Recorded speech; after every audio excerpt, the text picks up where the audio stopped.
of Power, live from Washington, D.C. Tonight, restarting Project Freedom. The Trump administration may be looking to restart the operation to guide commercial ships through the Strait of Hormuz that it had paused this week, according to the Wall Street Journal, as the U.S. awaits a response from Iran for its latest proposal. We'll have more with former Secretary of Defense Mark Esper ahead. Plus, map approved. Tennessee state lawmakers approve a newly redrawn congressional map that eliminates the sole Democratic district, and the governor signs it into law as the gerrymandering fight heats up heading into the midterms. Democratic Congressman Joe Morelle of New York is charged with pushing a redistricting effort in response in New York, and he'll join us on that this hour. And Blacklist Fumble, a bungled Pentagon blacklisting of Chinese tech giants, provides a rare window into the High Wire Act that is the Trump administration's China policy and the global business interests seeking to shape it. We'll have that for you in today's Big Take.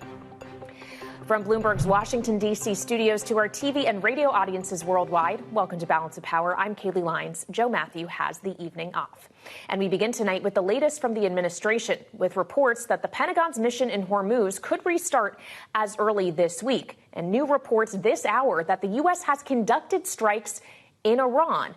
Officials told Fox News and Axios in multiple reports, though they say it is not a resumption of the war. Joining us now for more is Bloomberg's Jeff Mason, who joins us live from the White House North Lawn. And Jeff, obviously, Bloomberg has not independently verified those reports about renewed attacks on Iranian targets. But what does this mean for the diplomatic process, knowing the U.S. has yet to hear back from Iran on its proposal, correct?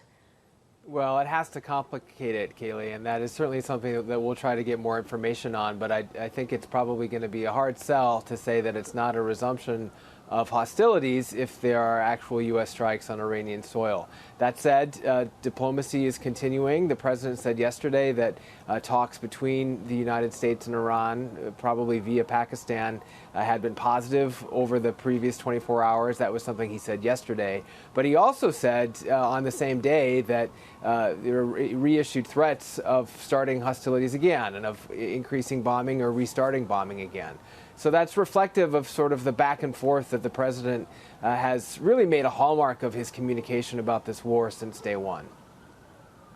Well, and speaking of the president's communication, we thought we might have the chance to hear from the president directly about this and answer questions of reporters in the Oval Office while he was meeting with Brazil's President Lula earlier today. That never happened. The pool was never called in to the room. All we got was a Truce social post from him that said the meeting went well and they discussed things including trade and tariffs. Apparently, Jeff, he also had a trade-related discussion with the EU Commission President, European Commission President Ursula von der Leyen on the phone. He's now giving Europe until July 4th to remove tariffs or else face higher ones. This is a back down, right? I thought the deadline was much sooner than that he just laid out.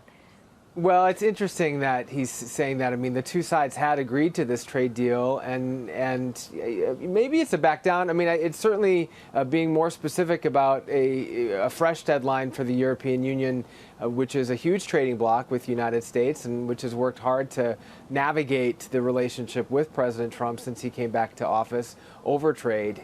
So this is a new deadline, or a firm deadline, I guess, for that, and the president wants to see those tariffs come down to zero. We'll see if Europe is able to deliver that or not. But in many ways, it shows that there are still significant tensions in that relationship, along with the tensions that we've talked about before about Iran and the president's dissatisfaction with NATO countries, which are primarily European countries, not stepping up to help with the Strait of Hormuz.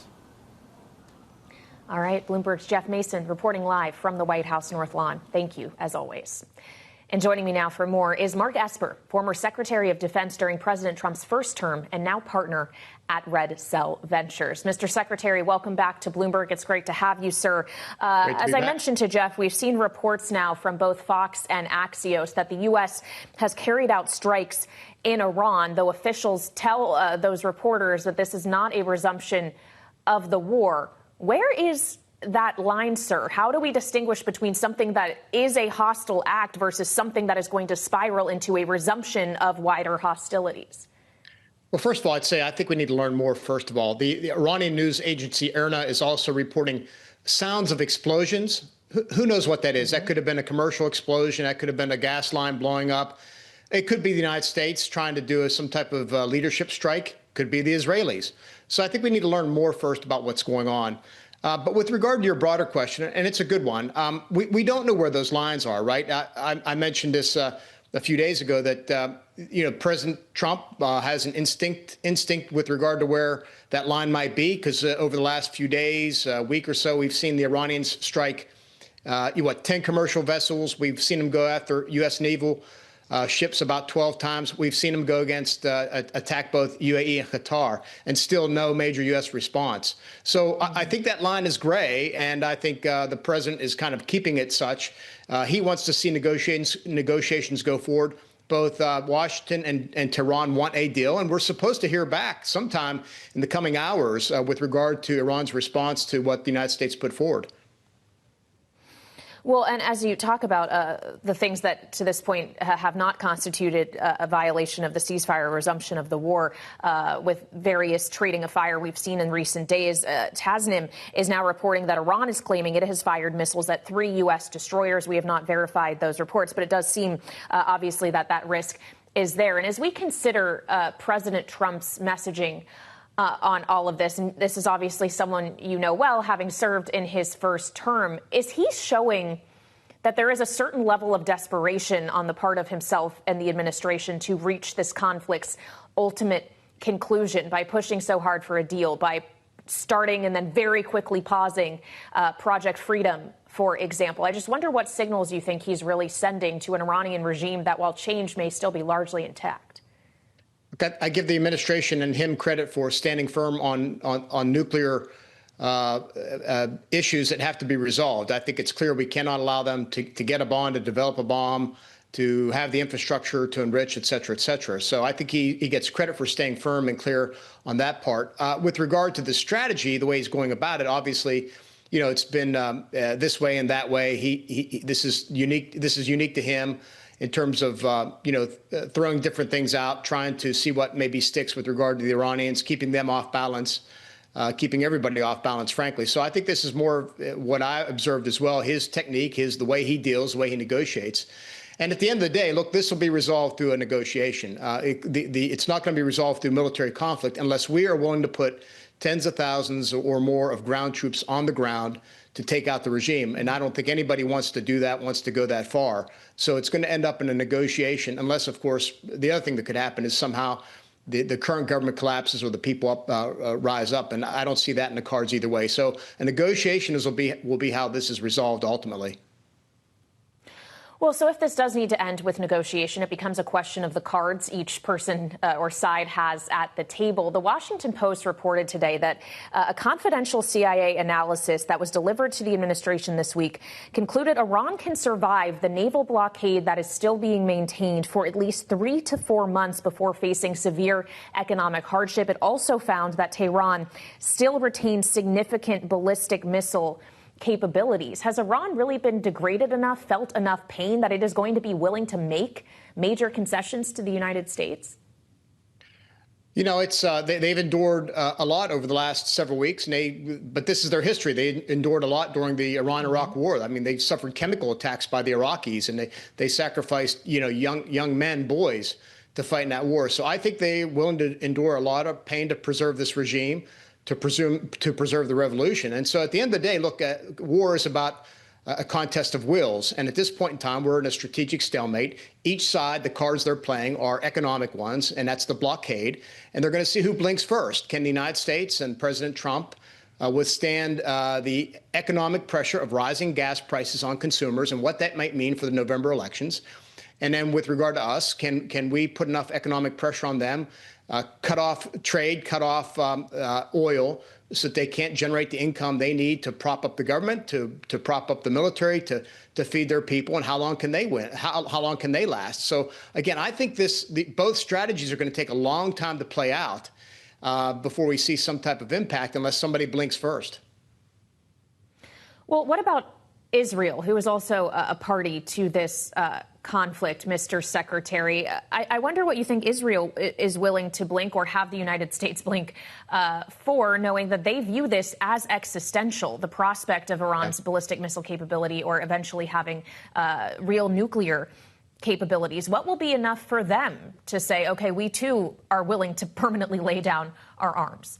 Yeah, I think they're less likely to blink. They obviously have a enormous support from their population for this conflict as compared to the United States and probably Iran as well, which doesn't.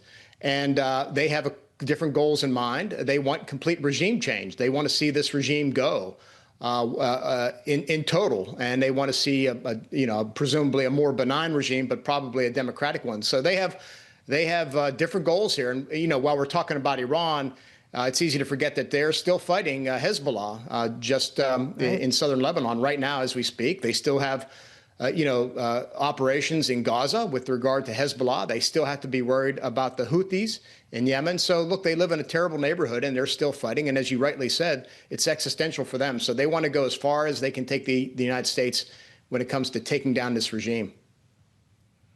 Well, we'll see how far the United States is willing to go, knowing in addition to the domestic political pressures that you've been talking about, Mr. Secretary, it does seem that the president also is feeling the pressure of a scheduled summit next week between himself and Chinese President Xi Jinping. And the idea is that he would like to see this at least somewhat more wrapped up ahead of that meeting. But when we consider what will be on the agenda of that meeting, I wonder how Taiwan is going to factor into the conversation. And knowing what we know now about the resources that have been redirected and deployed, munitions that have been used in this theater in the Middle East, what kind of position it puts the United States in the Pacific, and what China may be thinking about what it can do with that opportunity?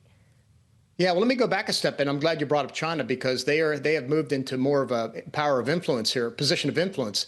They just had the foreign minister there this week of Iran talking to them, right, presumably saying, we want you to use your leverage with the United States at the summit to get them to back down. And President Trump will be there next week. He'll probably be doing the same.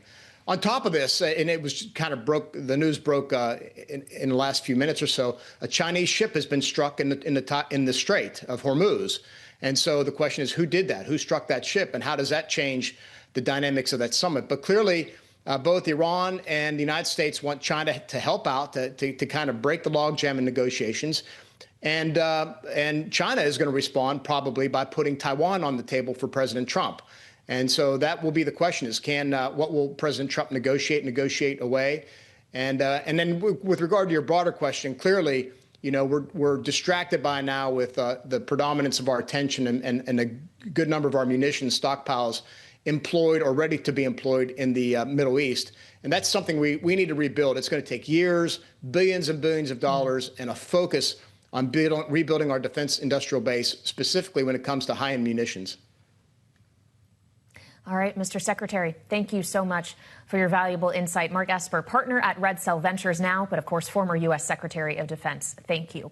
And just on this quickly, I would note some fresh headlines crossing the Bloomberg terminal from Iranian TV, which is citing a Joint Military Command spokesperson on these reported U.S. strikes, saying that the U.S. and some regional nations struck civilian areas. Again, this is according to Iranian TV, which also claims that the U.S. targeted an Iranian tanker and that the U.S. has violated the ceasefire. This according to Iranian media. We'll, of course, keep track of those headlines. And headlines like that drove some doubt in the market today about the prospects of a resolution to this conflict. We saw certainly a rattling with stocks falling from record highs amid fluctuations in oil. So let's get to those details now as we turn to power moves with Bloomberg's Nora Melinda, joining live from World Headquarters in New York. Nora. Well, Kaylee, as you mentioned, we did see stocks pulling back from record highs today, just modestly. The S&P 500 down about 0.4%. The tech-heavy Nasdaq falling 0.1% lower, and the Dow Jones Industrial Average lower by 0.6%. Of course, we saw treasuries down and yields climbing. About 9 sectors there in the red in the S&P 500. The market was essentially led lower by materials and energy. Of course, no surprise there when we think about oil. Some of the bright spots, though, take a look at communication services and information technology. Those were the two standout sectors on the day.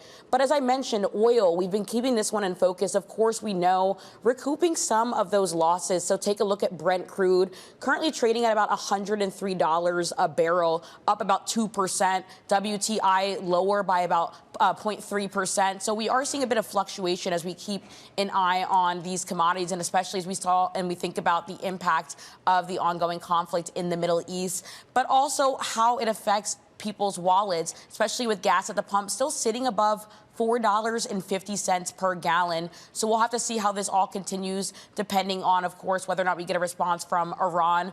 But also on the corporate front, we did get some earnings that came through after the closing bell. Of course, earnings season continues. So CoreWeave has been in focus coming out post-market. The stock earlier down as much as about 6% in the post-market trade, now pairing some of those declines down about 2%.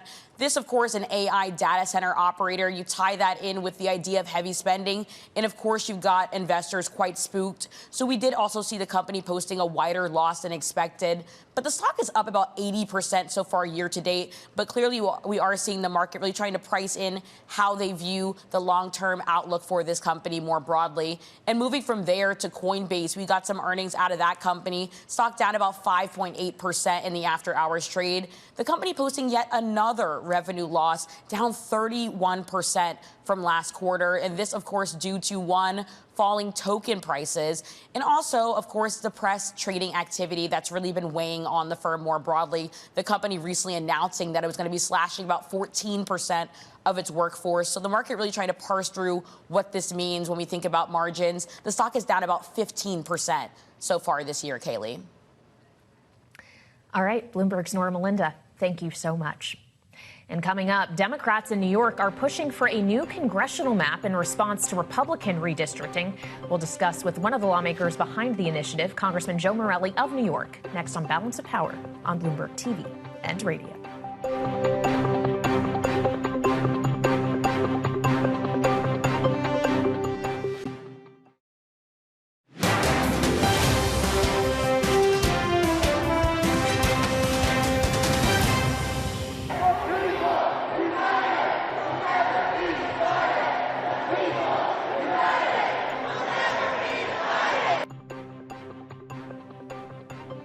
Welcome back to Balance of Power on Bloomberg TV and radio. I'm Kaylee Lines, and that was the sound of protesters interrupting a legislative session on redistricting in Tennessee yesterday before the state legislature voted today to approve a new congressional map that would eliminate the state's Democratic congressional seat, the only one. Tennessee's governor signing that into law just a short while ago in the aftermath of last week's Supreme Court ruling on a section of the Voting Rights Act that paved the way for redrawings of majority-minority districts across the country. And National Democrats are trying to fight back and take advantage of that ruling themselves, with House Minority Leader Hakeem Jeffries announcing a redistricting initiative in New York, tasking Democratic Congressman Joe Morelle with liaising with state leaders in Albany on that effort. And Congressman Morelle, who is ranking member of the House Administration Committee and also serves on the House Appropriations Committee, is joining me now for more. Congressman, welcome back to Bloomberg. It's good to have you, sir. I hear frequently from your Democratic colleagues and from your Republican colleagues that when redistricting is being pushed by their party, that it's justified, and when it's being pushed by the other, it is wrong. So I guess my question to you is, what's different between what Tennessee did today and what you and your colleagues are trying to do in New York?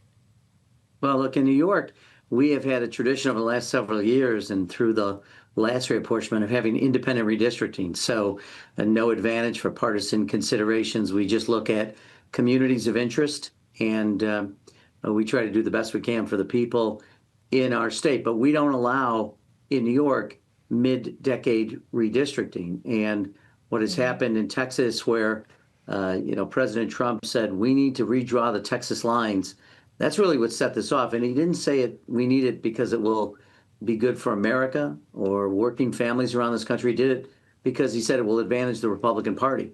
And then that followed, as you know, in North Carolina.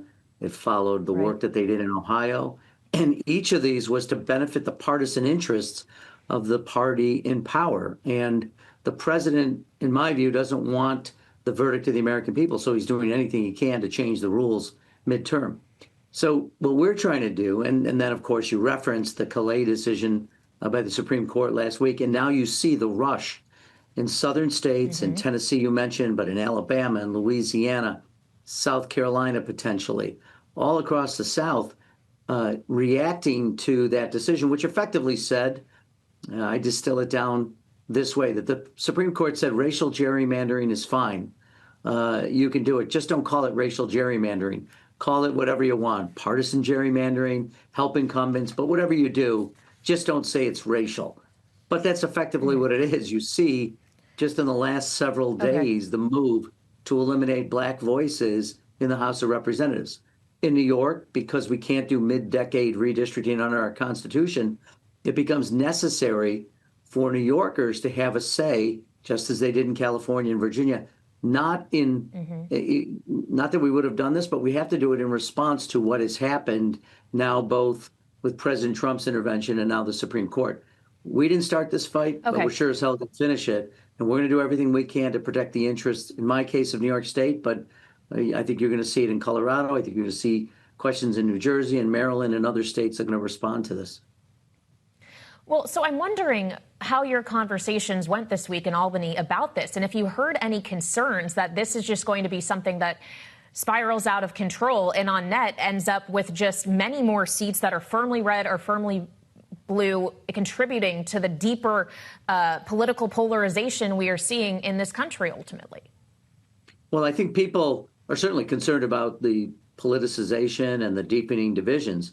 But most of the conversations I had in Albany this week at Leader Jeffrey's request that I go and visit my old colleagues in the state legislature is just anger. They're angry at the court. They're angry at the Republican Party. They're angry at Southern governors who would effectively bring us back to the Jim Crow era and end representation for Black Americans in Southern states. I mean, this is no secret. You can look. This isn't as though it's subtle. This is blatant.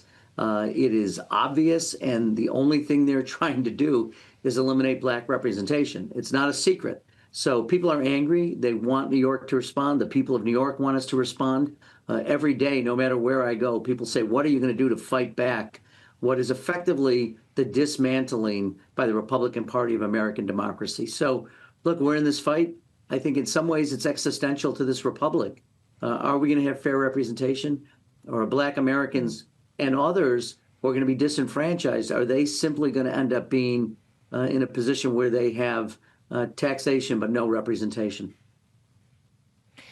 And finally, Congressman, as you are ranking member on the administration committee, I'd like to ask you a separate question. As your colleague Ashley Hinson put forward a resolution today that would essentially mirror what the Senate passed before the recess in barring members of the chamber and staff from trading in prediction markets. And I wonder if that is an effort in the House that you would support, and if it will have to come through the admin committee, if you think that's likely to be adopted. I certainly hope so. I think prediction markets, particularly when it comes to questions of public policy, members of Congress, members of the administration clearly have an ability to impact the outcome. So I think it ought to extend to the president, the vice president, members of the cabinet, as well as to members of Congress. And I will be very, very vocal in my efforts to try to end participation in the prediction markets. I think it's something we should do, and we should do it immediately. And finally, I have less than a minute left, Congressman, but I'd be remiss not to mention that Kathy Hochul did release the state budget in New York today, and I wonder if you've heard any reaction from your constituents. Well, look, I think people recognize that all states are facing real challenges because of withdrawal of the federal government from efforts to help people with nutrition support and Medicaid and health care. So the state is really working very hard to try to make sure that New Yorkers are cared for and taken care of, and they have the resources needed to be successful in their lives. So I'm grateful to the governor. I'm grateful to legislative leaders. Hopefully they'll get that finished in the next several days, as we need to move forward despite efforts by the federal government to retrench and move away from helping American families and New York families. All right, Democratic Congressman Joe Morelle of New York, thank you so much for joining us. And we still have more ahead here on Balance of Power on Bloomberg TV and radio.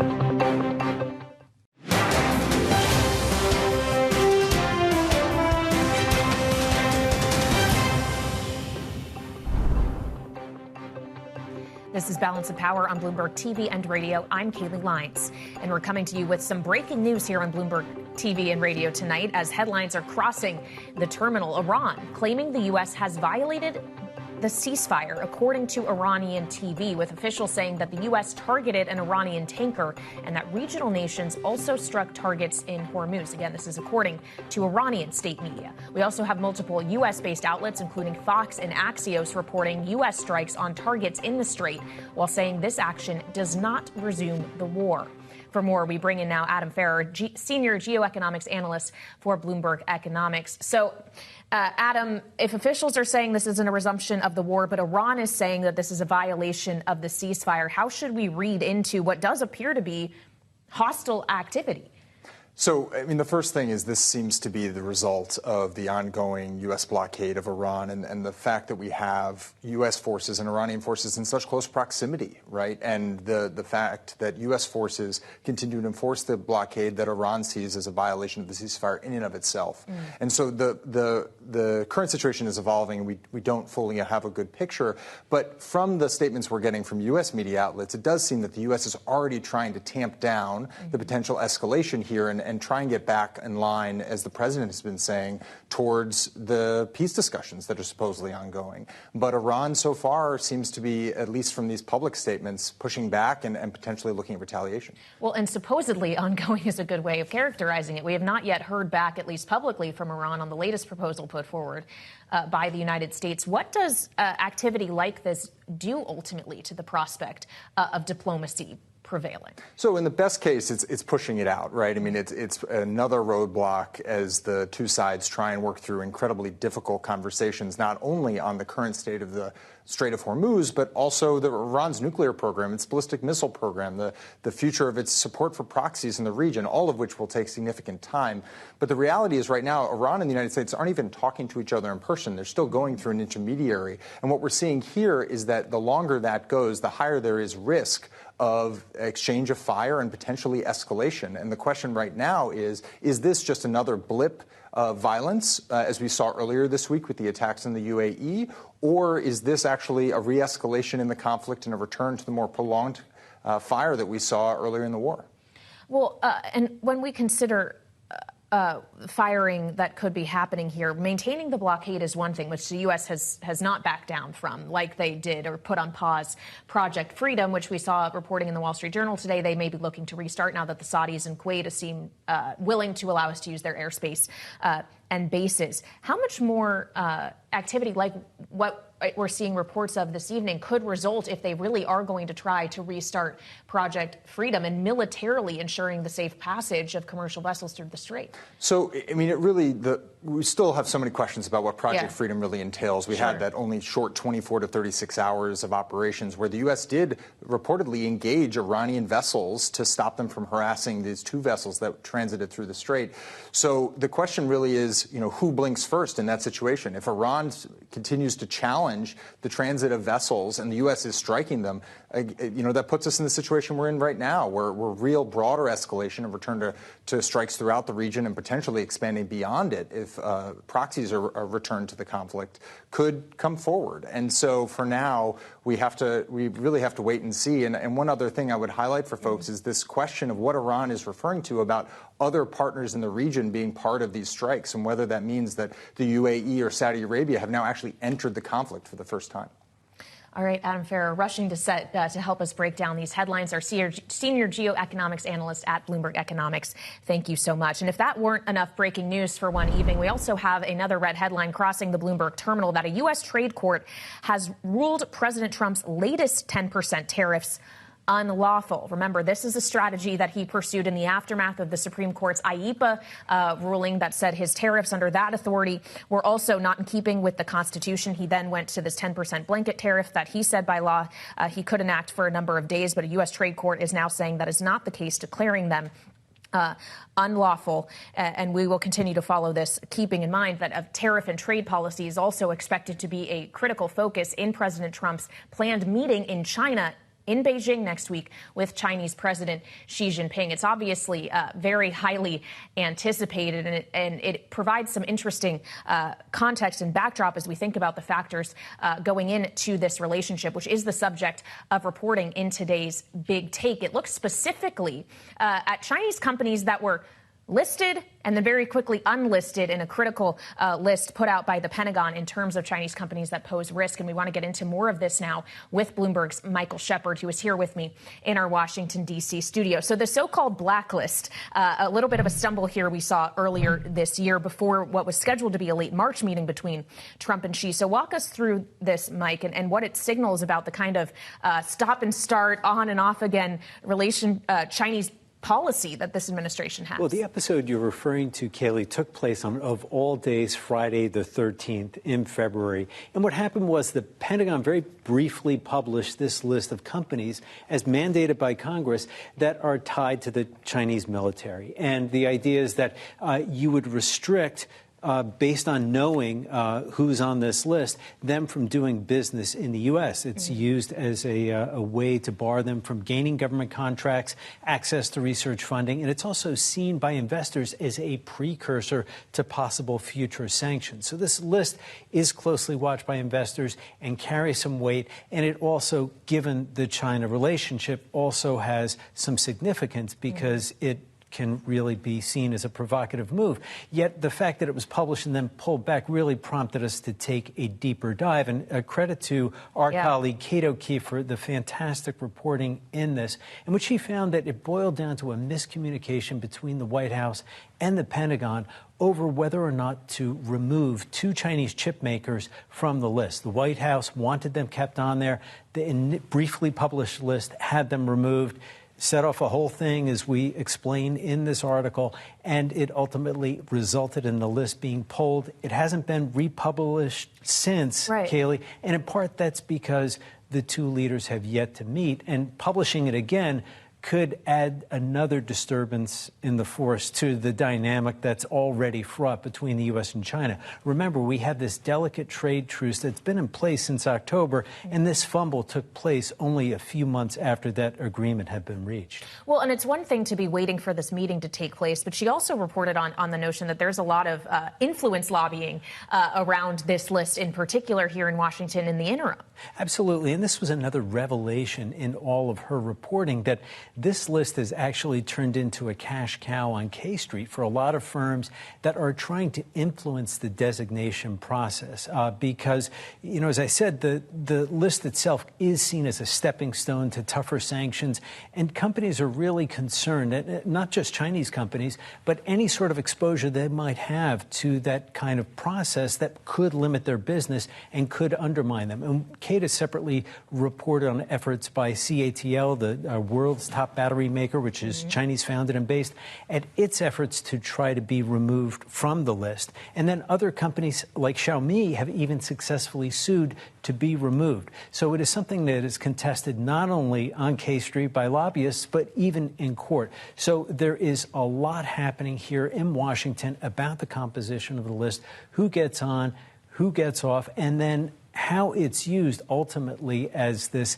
way for the U.S. to set boundaries on economic relations with China, and especially Chinese companies that could have ties to the military. And one other thing that Kate pointed out in her reporting is that because of this unique fusion between the public sector, private sector, and the military in China, you know, as part of the kind of top-down, state-driven economy, there is very little standing in the way of creating one of these designations. And of course, when you look at the U.S. also and the Pentagon's business dealings with corporate America, it has contracts and ties with all manner of company, too. So the shoe fits on both feet for the U.S. and China, but certainly when it comes to trying to limit Chinese companies' activities here in the U.S., this is a key tool. And the way it was handled was, in many senses, a drop ball. And it's unclear when it will get picked up again. And it may not be until next year, Kate found.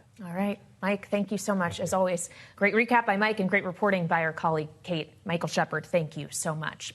Now, we have gotten some breaking news, some confirmation from the United States military as to what exactly has happened today in the Strait of Hormuz. Central Command, CENTCOM, is saying that the U.S. military intercepted what they're calling, quote, unprovoked Iranian attacks. U.S. forces, according to CENTCOM, eliminated inbound threats and that no assets were struck by Iran's forces. The U.S. saying it targeted Iranian military facilities responsible for those attacks. And specifically, and this is important, coming from U.S. Central Command, the U.S. does not seek escalation, but says it is ready to protect its forces. So clearly some tension in the Strait of Hormuz as the U.S. is still pursuing diplomacy with Iran, but clearly the existing ceasefire is very fragile.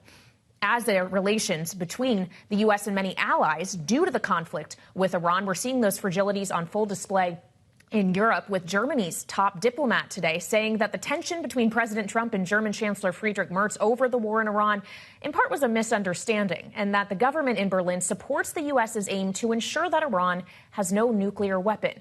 German Foreign Minister Johann Wadephul spoke exclusively with Bloomberg News editor-in-chief John Micklethwaite. Here's a piece of their conversation. I would already say that the result we have seen per now is that there's no opportunity for or possibility for Iran to develop a nuclear bomb in a short time. This is good. That the missile program more or less is destroyed, which is also an issue of security for Europe. So these are already good results. And of course, the biggest goal is to achieve for all of us.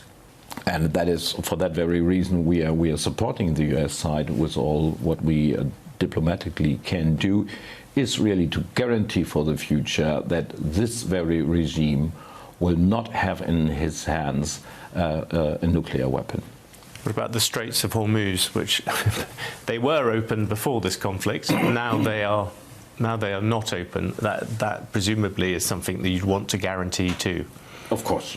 This is a substantial part of the negotiations, and this is there. The international community is united behind the United States, united behind Israel, and absolutely making clear that this is an international waterway which has to be free. Everybody has to have access, and there is no right for Iran to take tolls or anything else, or to control that.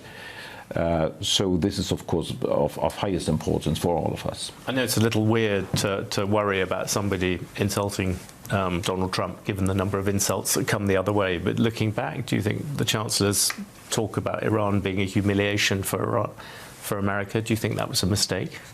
No, I think it was unfortunately a big misunderstanding in what he was saying. He was explaining to students in a school how the situation is, and of course that it is the attempt of Iran to humiliate the American president, and of course that there is a risk that some international observers could see it like this. So this was unfortunately really a misunderstanding.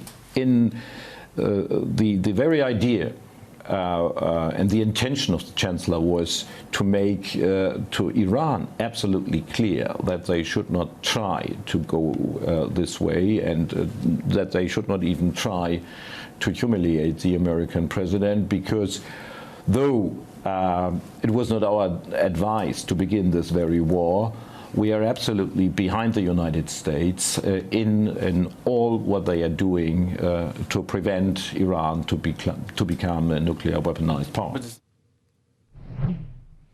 You can find the full conversation between German Foreign Minister Johann Wadephul and Bloomberg News editor-in-chief John Micklethwaite online or on the terminal. We'll be right back on Bloomberg TV and radio.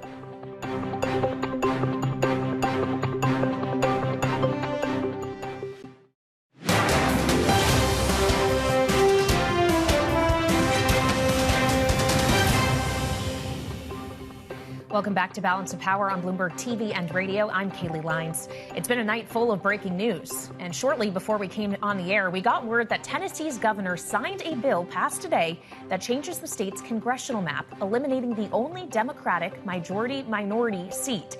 It's just the latest development in the redistricting fight heading into the midterms. And joining us now for this week's Debrief is Bloomberg's Mario Parker on this. So, Mario, obviously, we've seen Tennessee now adopting a new map. Louisiana would like to do the same in the aftermath of the Supreme Court's Voting Rights Act ruling. But how much of this is also due to the pressure that may be now being put on Republican state legislatures everywhere, because President Trump was able to get revenge in Indiana this week? Yes, I think, Kaylee, there's a couple of things that have developed over the last 7 days or so. There was obviously the Supreme Court's decision with the VRA that dovetails with President Trump, so it allowed him to kind of re-up his fight and push for Republicans to redistrict in those red-leaning states as well. We saw Indiana, to your point earlier this week, the retribution that he enacted for those roughly 8 or so, among those 8 that were up for re-election, who were primaried by MAGA forces there. We saw the Club for Growth involved. We saw, obviously,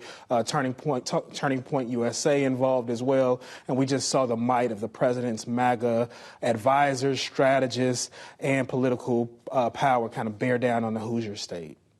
Well, so now it's a question of to what extent other states will do what the president wants here and try to maximize the number of Republican seats that they can get ahead of the midterms. To what extent could that effort help offset some of the drag effect Republicans are feeling because of higher gas prices and general dissatisfaction with the economy? I'm glad you asked that, because that's the split screen of all of this, right? You have Republicans who, again, we saw this week the president flex his muscles in a red state that puts fear in other legislatures and other Republicans who, lest they not fall in line as well. The president will have other referendums coming up, to be sure, in Louisiana with Cassidy in the Senate campaign, but then also Thomas Massie in Kentucky. So we'll get another look in a couple of weeks on how the president's grip is among other Republicans in other states, right? All of that being said, gasoline is around $4.50 a gallon. The approval ratings that the president has, by and large, particularly among independents, right? What hasn't been surprising is that the polls have shown that the president has held his grip, even amid this conflict with Iran, with a core MAGA faithful. Right. Now, any strategist will tell you that independents are the ones that swing elections. Independents, the broader electorate, continues to be displeased with the president's handling of the economy, again, given the $4.50 gasoline prices, but also just this Iran conflict and whether or not the White House has actually communicated in an effective way the rationale for this action. All right, Bloomberg's Mario Parker with this week's debrief. Thank you so much. I also got into this redistricting question last night with Mark Short, the former Vice President Mike Pence's chief of staff, about how he sees this effort shaping up. This is what he said. If you're basically watering down solid Republican districts to create more opportunities, you're making them R+4, R+5. If this is a real blue year where you won't be safe in an R+8 or 9 seat, and so actually you might end up losing seats by this grab, and so it seems to me that yeah, you might be chasing it in the moment, but come November, this actually could be counterproductive. We're actually making more seats competitive that Democrats could take. But of course, a lot about November could come down to gas prices, as Mario was just talking about. So let's get into this as well with our political panel. Kristen Hahn, Democratic strategist and partner at Rock Solutions, is with me, alongside Republican strategist Annalise Keller, partner at 7 Letter. Kristen, as we're seeing breaking news crossing the wire this hour from U.S. Central Command that they have targeted Iranian targets that apparently were targeting U.S. forces, they are going to lengths to say they are not seeking escalation. Officials telling reporters anonymously that this is not a resumption of the war. What does it signal to you about the political pressure the administration is feeling around wanting this to essentially wrap up, not continue? I think there's enormous political pressure. People, I mean, not that long ago just wrapped up a 20-year engagement in Afghanistan. So I think, there has always been enormous political pressure. The president keeps saying we're going to be done with it. We need to be done with it. Mm-hmm. So I'm not sure what the diplomacy is actually, how fruitful it has been, but it's definitely something that he's feeling he has to be. Well, so I guess it becomes a question of when he starts to feel the pressure from coming within other elected Republicans. Because to that point, Annalise, it hasn't really been serious. And I wonder if you think it changes if we see more activity like this and less progress on diplomacy. I think that if we go beyond the 30 days, so we had the 60 days, we blew past that mark, and then there's another 30 days where the president sort of has to indicate, look, we're backing out, we're closing things down. There's been some disagreement about the ceasefire, counting those days versus saying that the clock has restarted. But I do think Republicans have generally stayed with President Trump on Iran, and I do think that they generally will. You've had, I believe, Lisa Murkowski, senator, who said that she is interested in doing an AUMF. So I think that there could be some conversation around that when the Senate returns. But they've got reconciliation on their plate. That is what's what's going to consume them next week. So it's also just a matter of fitting these things into the floor and making, your thing have the most sort of support and push behind it. And right now, I don't think that bringing an AUMF has really got that Republican galvanization in the Senate. So I would be surprised if you saw that in the near term. But I do think if we move beyond this 30 days, then there is going to be a little bit more of a push there. Well, so when we consider what Congress will be pushing for, I'm sure a lot of it is going to be informed by the fact that they've spent the last weeks, most of them in their districts, hearing back from constituents. And given the conversation we were just having with Mario about the pressure we know that is existing via higher gas prices, do you think Democrats may still have reason for concern, even if they usually could make that work for them, because there's more seats that are going to be carved out red? I think that there's a lot going on with redistricting, and I will just say that it's not good what's happening on both sides right now. It's not good. You're disenfranchising a number of different voters, including minority voters, and we can talk about the VRA in context of that. But when you look at the numbers, if we're just getting down to brass tacks, the numbers that the Republicans will take back if and when they win, in the mostly southern states, does not compare to what the Democrats have done. Like I said, I don't think it's the right way to run elections or anything like that. But I think the Democrats still come out on top of the fact that you've got high gas prices, high cost of living, and people are really frustrated about that. I think the Democrats will still come out on top in the end. But this is a long-term problem that we have to deal with this in our country. Because if you feel like if you can't vote and it doesn't matter, then politicians pick the voters, pick their elections, and voters don't. What's your take on that, Annalise? Yeah, I mean, I think it's a race to the bottom. It's Republicans and Democrats have started this, and I don't think it's going to stop anytime soon. And I do think that it's not going to mean anything good.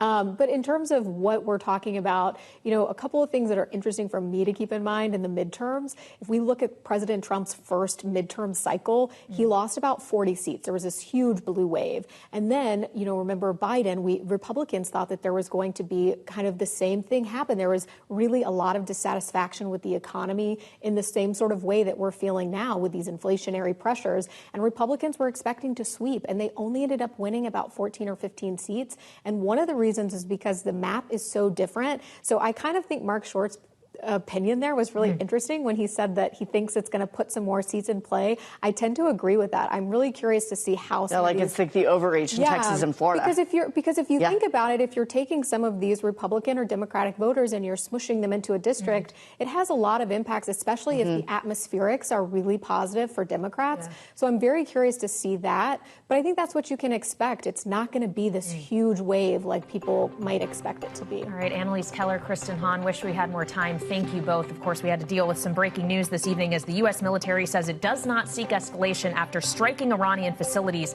responsible for attacks on U.S. forces. Also, Trump's latest 10% tariffs declared unlawful. We'll have more on that tomorrow here on Bloomberg.